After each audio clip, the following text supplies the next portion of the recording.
Eu tô te ouvindo, tá me ouvindo? Então, agora eu estou ouvindo você. Como é que você está? Tô bem, graças a Deus. Então, tá Deixa eu joia. ver aqui. Vamos lá. Maravilha. Tudo bem com você, Pineski? Tudo jóia, graças a Deus, contigo. Semana passada a gente não conseguiu se falar, chegou visita aqui em casa. Maravilha. Aqui, ó, o livro. Não sei se você consegue ver aí. Não, o meu não é esse, não, o meu é outro. Então, esse é o bichão aqui. Então, Pineski, vamos começar do início? Vamos. Então tá.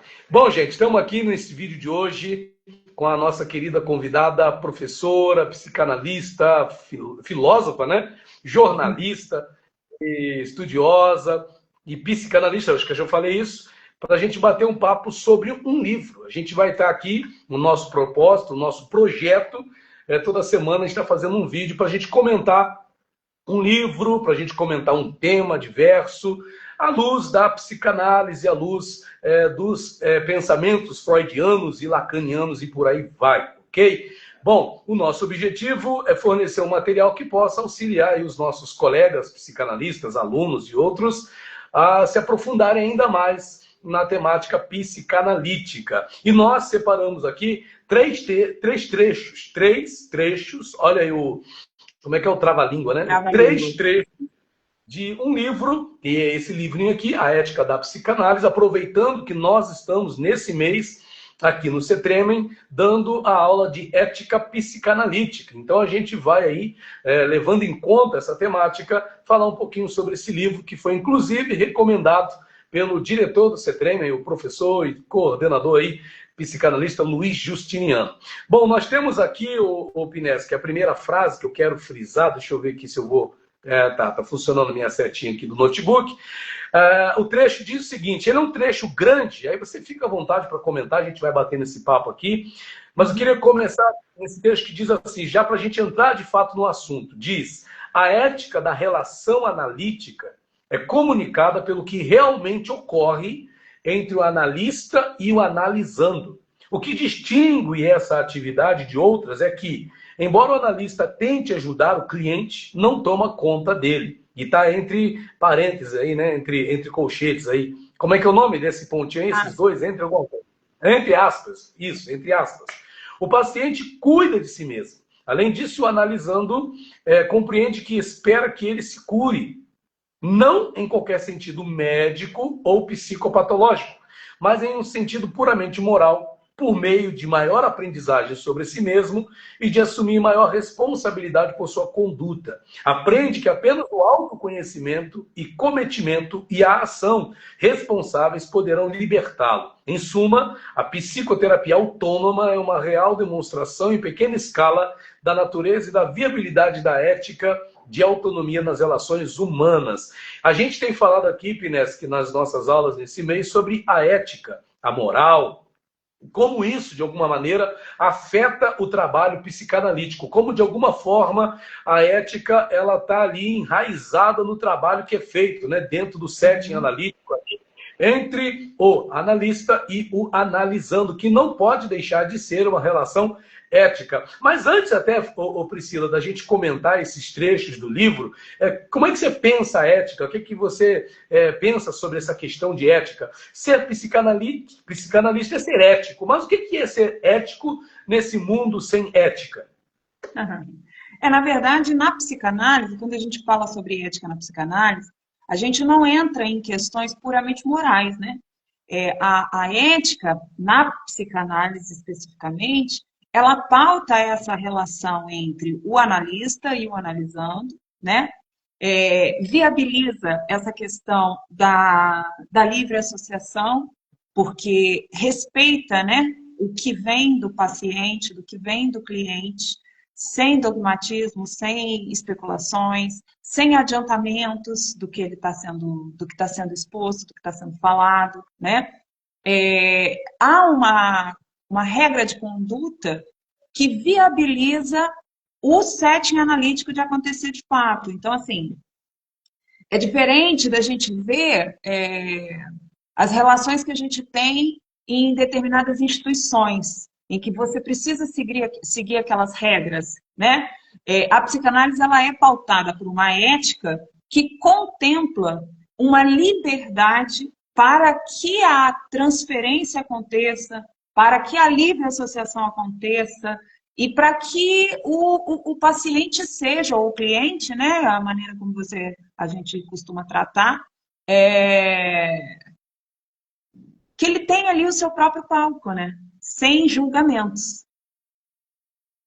Interessante que, olhando para a teoria de Lacan, essa frase nós citamos aqui, Lacan diz que, no Seminário 7, ele se aprofunda sobre essa questão da ética, e ele fala que existe uma questão do quê? O ético na psicanálise é não dar valor ao seu desejo. Mais ou menos isso. É você não se negar ao que você deseja, não expressar o que você deseja. Isso seria antiético. Então, ético é você poder ter a liberdade dentro desse quesito do cenário analítico de poder expressar o que você sente, o que você pensa, o que você deseja, o que você gosta, o que você não gosta, e o psicanalista, o analista, te dá toda a liberdade para que isso possa ser feito sem reservas. Então, a ética, nesse contexto aí, seria dentro da questão da linha moral de conduta e de comportamento. Então, alguns até diriam que não seria ético, né? Então, o ético é deixar o sujeito ser livre. A liberdade, o ético na psicanálise é a liberdade, por assim dizer? Na verdade, a gente precisa entender o seguinte: se a gente cria amarras, ou se a gente cria maneiras de podar esse pensamento, maneiras de podar essa maneira de se expor, de se expressar, ou mesmo da gente antecipar, dar respostas, né? Aquilo que o paciente está demandando, dificilmente ele vai chegar ao fim de uma análise responsável pelos seus atos. Então, assim, a ética, ela tem a ver com a responsabilização da sua autonomia. Então, assim, quem é você é a primeira premissa para a gente poder entender o que é ético para esse indivíduo que sabe o que é ser ele próprio. Você está entendendo? Então, o contrário do que ele chega para a gente é o que a gente vai oferecer para ele, dentro desse espaço terapêutico, pautado por uma ética, né? E essa ética é essa liberdade da própria expressão. E não ceder a esse desejo, na verdade, é para que ele possa se responsabilizar por aquilo e identificar o que é. Porque as censuras do dia a dia já interferem nesse reconhecimento do próprio desejo, entendeu? É interessante, uma das frases aqui, voltando à frase do livro que você acabou de falar, é que é ético, então, nesse contexto, o psicanalista dá a liberdade para o analisando, sem, contudo, tomar conta dele, né? Sem, contudo, tomar conta dele, sem, contudo, tomar para si as rédeas ou a responsabilidade pelo autoconhecimento ou pelo caminho de cura, vamos assim dizer, que deve ser tomada pelo próprio analisando e não como uma coisa que o analista tem responsabilidade sobre isso. Seria isso também? Uma neutralidade, né? Afinal de contas, a gente vai entender ali que a nossa disposição enquanto analista é de uma atenção flutuante. Então, isso também faz parte da própria ética. A gente vai precisar entender da confiabilidade. É confidencial o que é dito ali, entendeu? E se a gente atuar como um interrogador, como um inquisidor, como um juiz, né, que está ali pesando se o que o indivíduo está expondo é certo ou errado, é bom ou ruim, é justo ou injusto, a gente está ali como um juiz, né? E o que o indivíduo menos quer é exatamente essa interferência externa. Aliás, ele busca por isso, como uma tentativa de respaldar as suas angústias. Só que, na verdade, a psicanálise, ela viabiliza o caminho. Como esse percurso vai acontecer, vai demandar exatamente sobre o manejo terapêutico, né? A própria resistência que o paciente vai ter que lidar com ela, porque se a gente evita essas resistências também, a gente não está permitindo que ele se depare com essa realidade que ele quer se deparar, para que ele possa se desfazer esses nós de mal entendidos, desses nós de equívocos, de interpretações enviesadas, sabe, Rafael? Então, o psicanalítica ético é aquele que sabe a sua posição como analista, permite a posição do analisando e faz desse cenário um palco para que essa descoberta aconteça sem um julgamento, sem uma interferência, que já é o que trouxe o paciente até nós, entendeu? Maravilha. Tem uma parte aqui, vou mudar aqui, vou misturar tudo aqui, fazer uma miscelânea. Eu estou tentando aqui subir aqui para cima. É claro que é para cima, né? Não tem como subir para baixo. Mas vamos ver aqui se eu consigo acessar uma frase que está aqui em cima que fala sobre qual é o trabalho exatamente do analista, né? O que o analista tem que fazer? O que o psicanalista tem que fazer? O que se espera que ele faça? Né? A responsabilidade do analista aqui não é curar, né? Mas é levar essa autoconscientização, a esse conhecimento de si mesmo. E é interessante, não estou conseguindo aqui subir o texto aqui no notebook, mas vamos lá, vamos dar continuidade aqui pelo que a gente está aqui diante dos nossos olhos também. Que aqui diz o seguinte: além disso, o analisando compreende que espera-se que ele se cure, não em qualquer sentido médico ou psicopatológico, mas em um sentido puramente moral, por meio de maior aprendizagem sobre si mesmo e de assumir maior responsabilidade por sua conduta. O paciente, o analisando, ele precisa ser curado. O que é ético nesse sentido de cura? Eu estava falando em aula aqui, foi levantada essa questão, Pineski, que as pessoas vêm procurando a cura, né? Quer ser curado. Até onde é ético essa questão de ser curado através da psicanálise? O que é essa cura? Né? A gente pode prometer cura, eu, psicanalista, você, psicanalista, nós podemos prometer cura para aquele, podemos colocar lá no Instagram, ou no Facebook, ou né, algum canal por aí, você que quer ser curado das suas angústias, você que quer ser curado dos seus conflitos psíquicos internos, me procure, eu sou o psicanalista que vou levar a cura que você precisa. Isso é ético? A grande questão é, o que é ser curado? Né? Que defeito, ou que doença, ou que transtorno, ou qual é o sintoma que demonstra um mal, um malefício, né?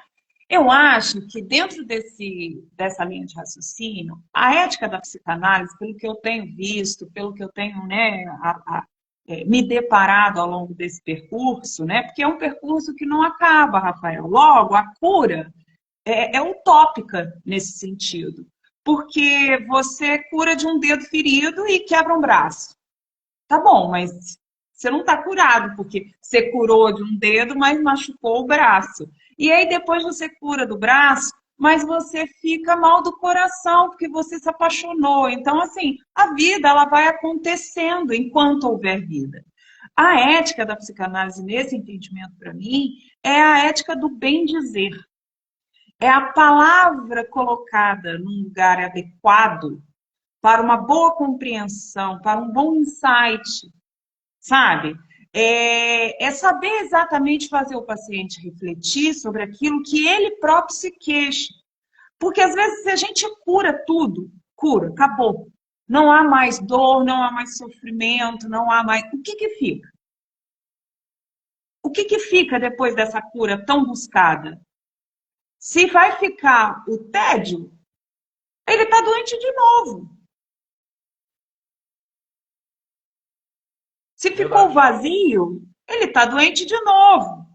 Então, prometer algo que é impossível enquanto se vive, não é ético, não é justo, não é justo.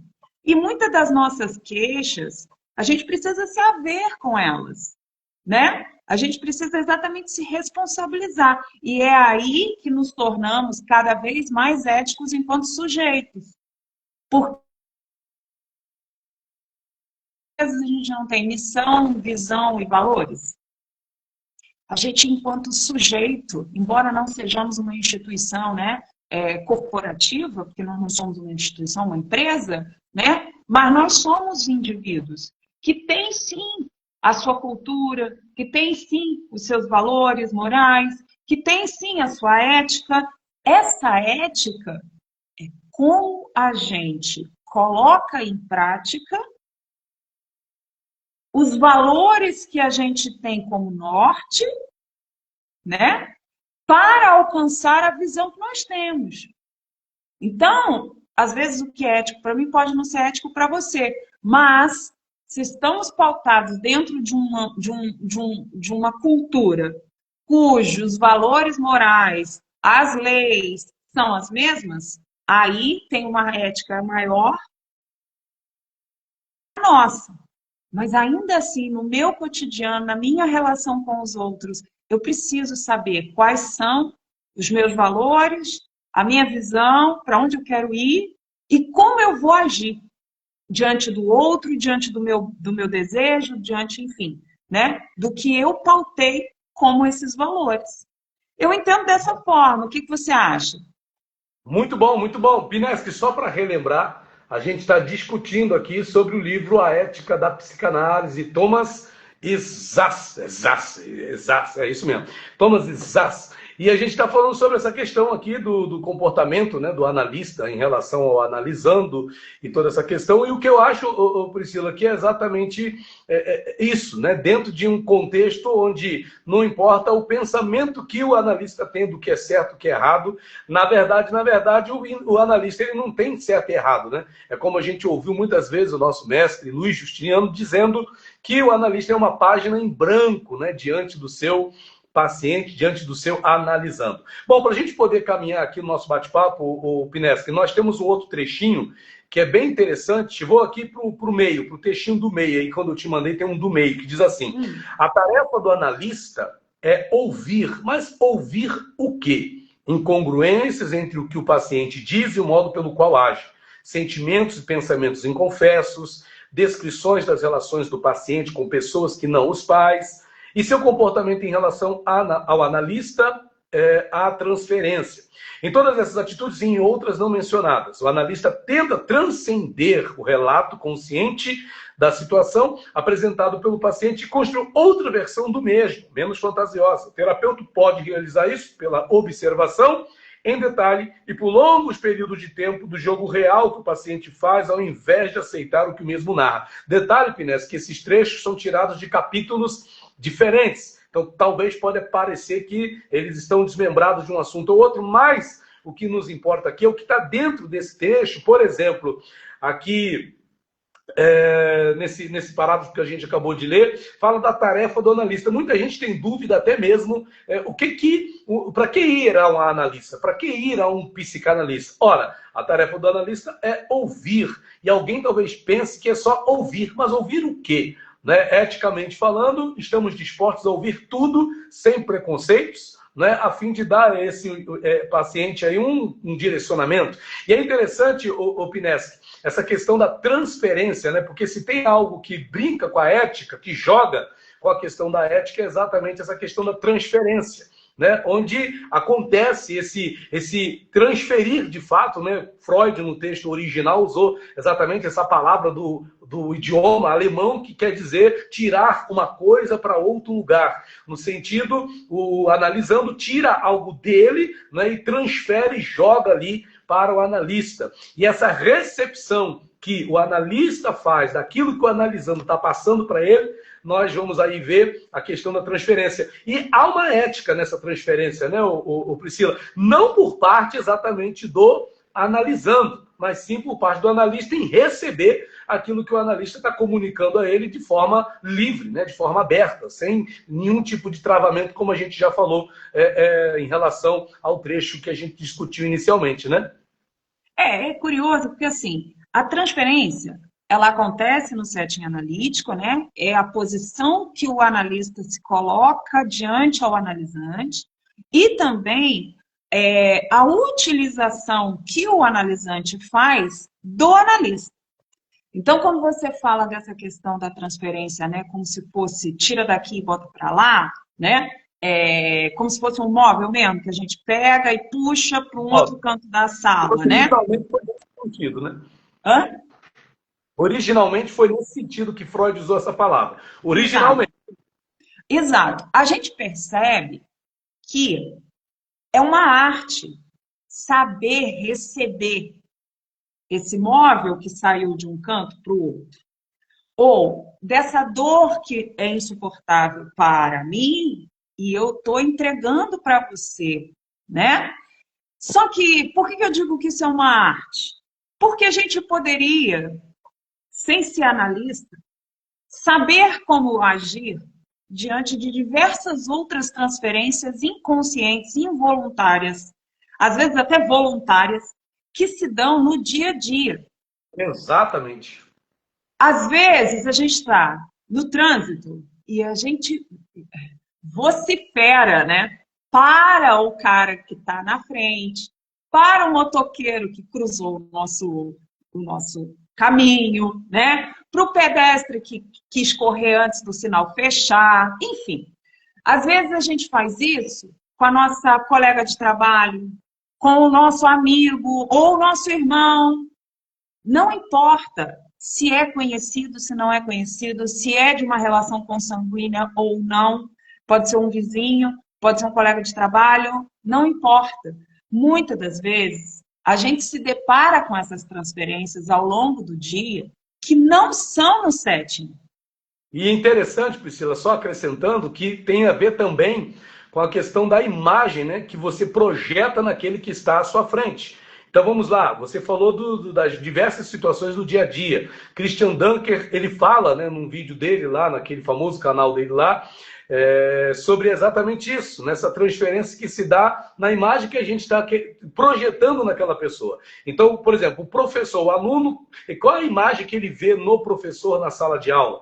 Qual é a imagem que a mulher vê muitas das vezes num médico? Né? Qual é a imagem, então, que o analisando vê no analista? Ele está olhando para o analista como o pai, ele está olhando para o analista como a mãe, ele está olhando para o analista como o avô, que ele amou muito, ou então como aquele que ele odiou muito, e acredito que aí a gente já caminharia para falar de um outro conceito, que é a contra-transferência também, mas ficando nesse terreno da transferência, então essa imagem que o projeto, você falou da posição que o analista assume perante o analisando. Mas essa posição que o analista assume perante o analisando é consciente para o analista perante o analisando? Ou essa posição é assumida no decorrer da transferência, construída pelo próprio analisando em relação ao analista? Por isso que é importante que todo analista, que todo psicanalista faça a análise didática. Porque aí, ao longo do seu próprio percurso analítico, né, desse caminhar terapêutico, que vai ser durante o processo de aprendizagem da teoria, né, é que você vai perceber que essa transferência vai acontecer o tempo inteiro e serão identificações diferentes em cada contexto.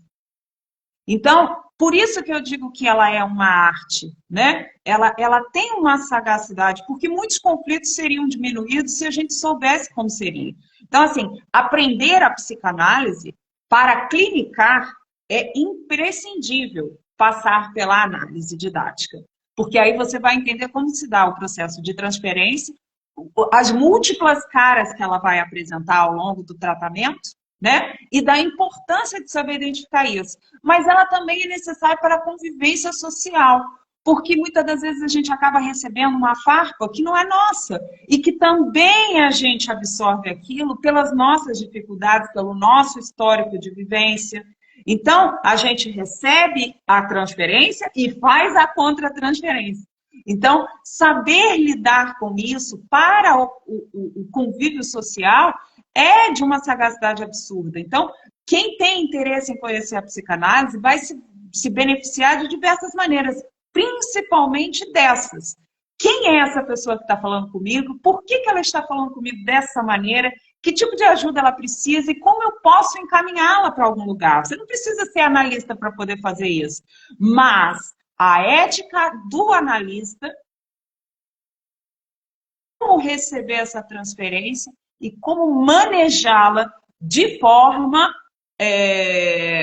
profícua para o tratamento desse indivíduo. Não visando a cura, que foi a sua pergunta anterior, mas visando o bem-estar, visando saber como conviver com esse desconforto, com esse mal-estar que é comum a todos os indivíduos. Porque essa é a grande angústia de todo mundo. E dentro desse contexto, o terapeuta, citando aqui novamente o que a gente separou, ele pode realizar todo esse trabalho pela observação, né, em detalhe, por longos períodos de tempo. E aqui, Priscila, tem uma grande questão, né, que em relação à ética, bate muito a nossa porta. Por quê? Porque a questão do tempo, né? Qual é o tempo que vai ficar sendo atendida aquela pessoa, quantas horas de análise, né? Quantas sessões serão necessárias, e tem gente que diz que a análise vai durar a vida toda, né? Tem outros que acham que apenas 3, 4 sessões, ou a psicoterapia breve, 20 e poucas sessões, já é suficiente. Então, veja, aí tem que haver uma ética também do analista para poder lidar com essa questão, porque senão, né, ele pode se guiar, bom, é financeiramente viável que aquele paciente continue na análise eternamente, pagando suas sessões semanais, quinzenais, mensais. E aí, ser ético nesse ponto é entender que esse paciente chegou no momento em que ele pode agora seguir com as próprias pernas. Mas se é tratado de inconsciente, será que o inconsciente encontra de fato ali um estabelecimento tal que acabou, agora o inconsciente dele está bem, não tem nada mais a ser tratado? É uma questão a pensar, né? Tem muitas camadas em tudo isso que você disse, né? Vamos considerar ali que o paciente está mantendo aquela análise por 20 anos, né? Está há 20 anos fazendo análise e nada faz diferença na vida dessa pessoa. Será que o problema é... Não virou uma amizade? Essa relação não virou uma relação de amizade? Não virou uma relação já dependente por parte desse analisando?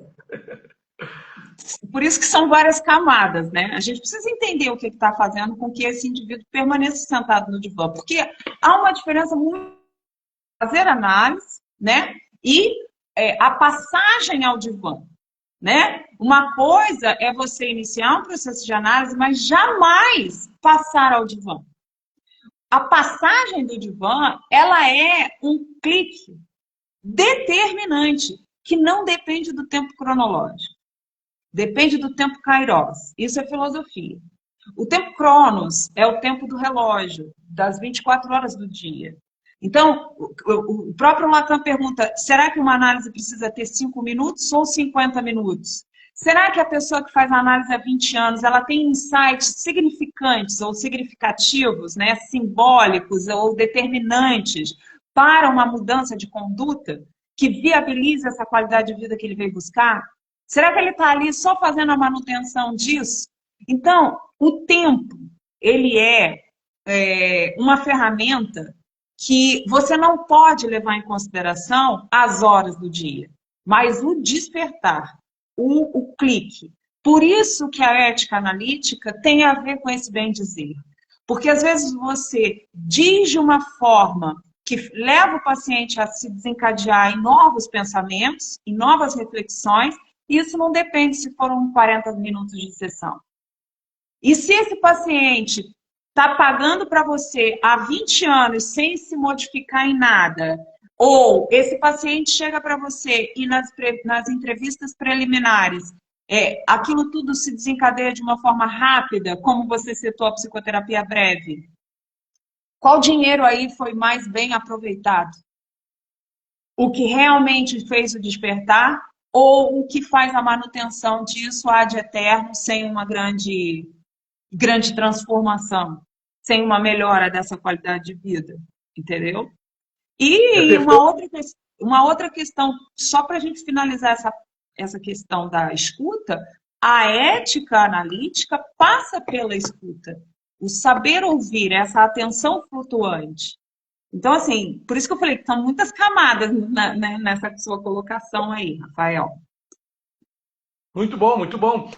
A gente vai aqui camada por camada e vamos indo aí descobrindo os detalhes dessa questão. Bom, o último trecho, Priscila, o último trecho, para a gente não se alongar muito, mas aqui o último trecho diz assim, a minha conclusão é que o psicanalista, essa conclusão obtida, mais uma vez, aqui frisando o livro que nós estamos, né, batendo papo aqui, A Ética da Psicanálise, de Thomas Szasz. A minha conclusão, eu acho muito bacana, na verdade, uma das frases que mais me chamou a atenção nesse livro foi essa, é que o psicanalista é um perito, um especialista científico, muito embora não utilize quaisquer equipamentos especiais.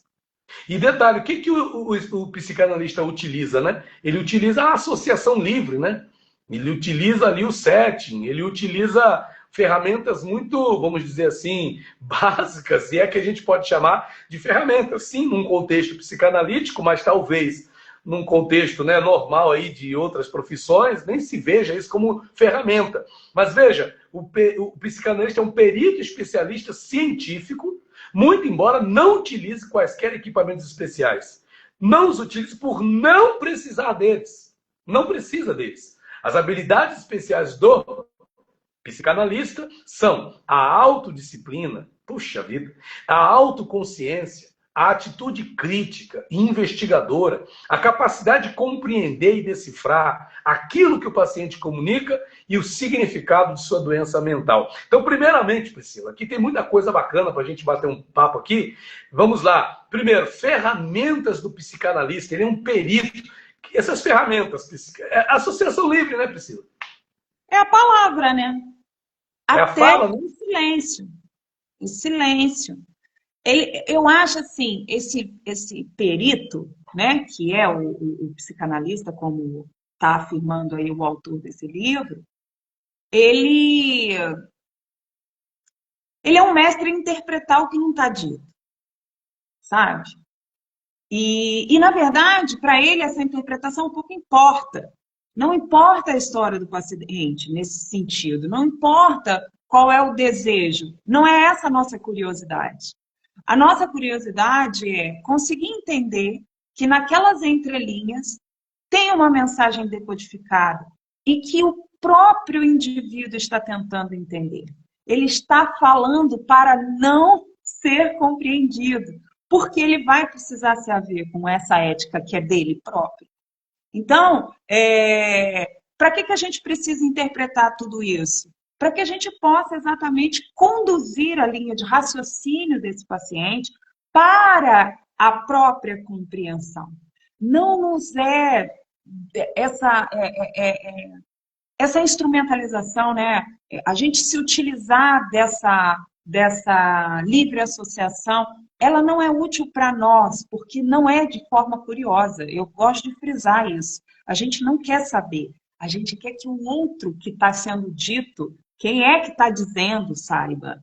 Interessa para ele.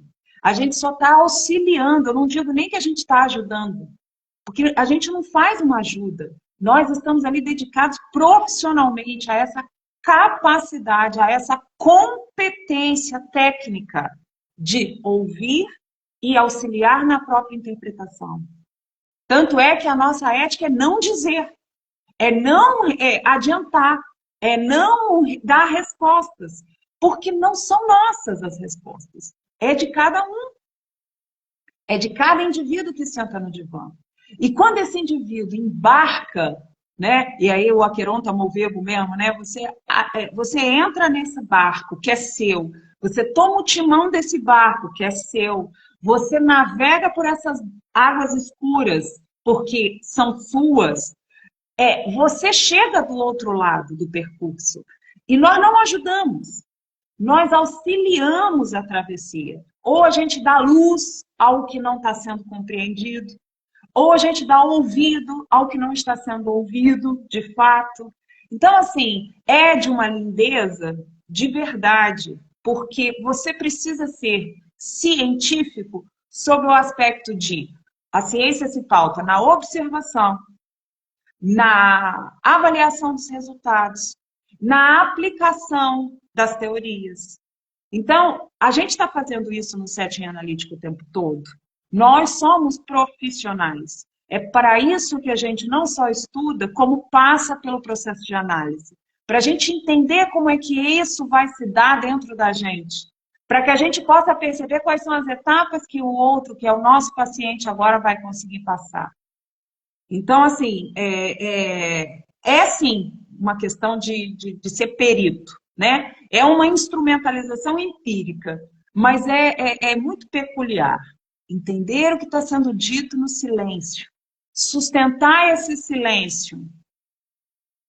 Ô, Bineski, a gente vive, eu tenho conversado até com alguns colegas que estão chegando, né, para poder se aventurar nas trilhas psicanalíticas, e a gente observa que a gente está vivendo um tempo onde as pessoas estão com muita pressa de muitas coisas, né? E quando se trata de psicanálise, de ser um psicanalista e sair por aí distribuindo um cartãozinho, né? Eu sou um psicanalista, inclusive, eu mesmo, né? Eu trabalhei muito isso com o meu supervisor, nessa questão de eu me chamar psicanalista, de eu entender que era o momento de eu dizer que sou um psicanalista. Eu precisei, ainda depois de ter terminado aqui a minha formação, de levar um tempinho ainda para poder assumir isso. E a gente observa que tem algumas pessoas que não têm essa ética, vamos assim dizer, de esperar esse tempo. Porque, vamos lá, as habilidades de um psicanalista, à luz das afirmações desse livro, né, de Thomas Szasz, autodisciplina. O psicanalista ele tem a autodisciplina, o psicanalista tem a autoconsciência, o psicanalista tem a atitude crítica, investigadora.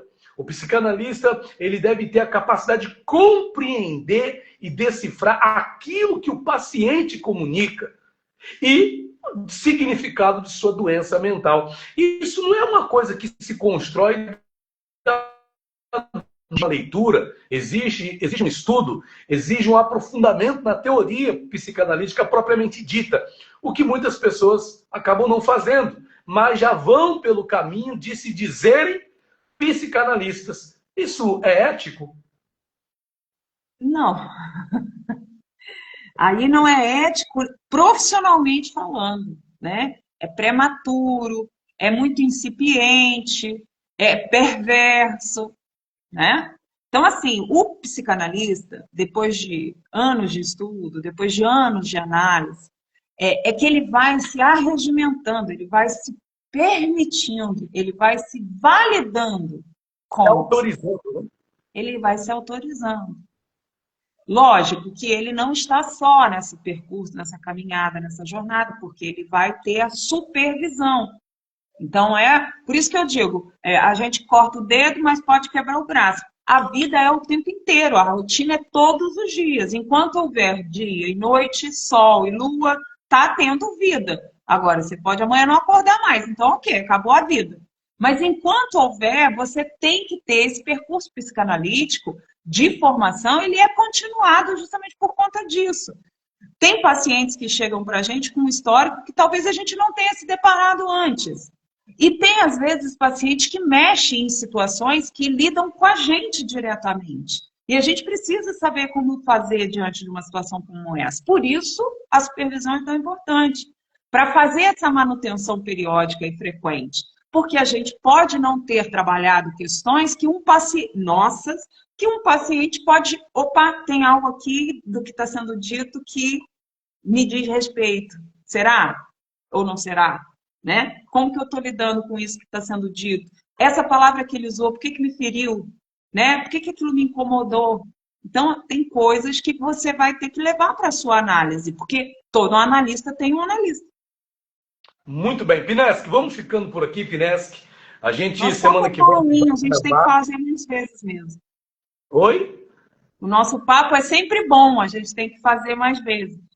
Ótimo, ótimo. Então, semana que vem a gente volta aqui para deixar mais um vídeo aí pro pessoal. Vamos compartilhar esse vídeo na íntegra, tá, Priscila? Tá muito maduro, tá muito legal. Tenho certeza que as pessoas vão tirar bom proveito das informações, das opiniões, das falas, né, que a gente expressou aqui. Foi muito bom estar com você, Priscila. Muito obrigada, até a próxima. Tchau, tchau. Tchau, tchau.